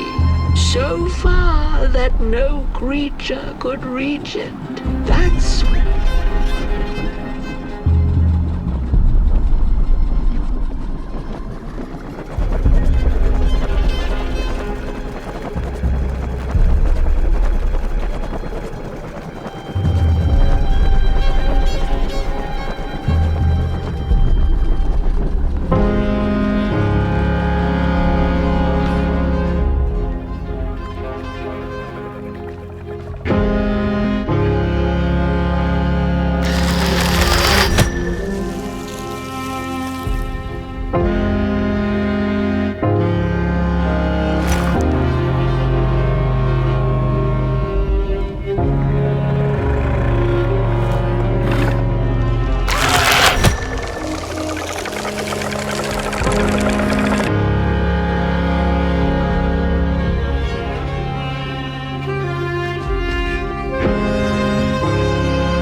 just gone.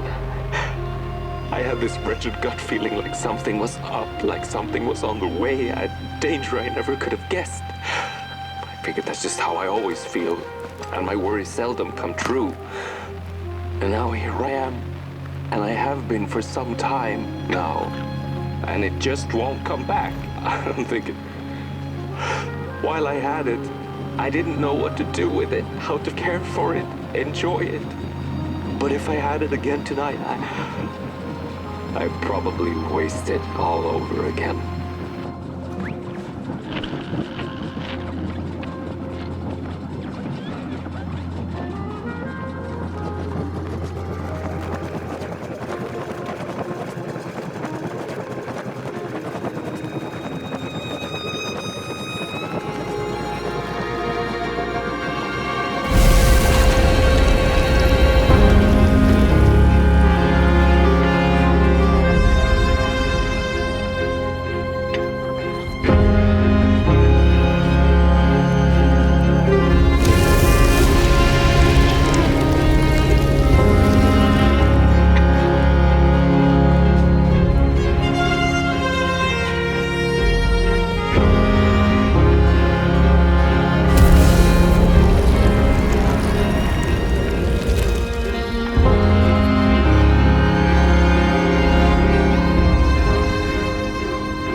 Once upon a time, some folk on the other side of this and that had the most strange and beautiful dream. I hope that tonight you caught a glimpse of it, and I wish you the levity and grace to smile in the darkest of times and on the way down your midnight walk.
Once upon a time, some folk on the other side of this and that had the most strange and beautiful dream.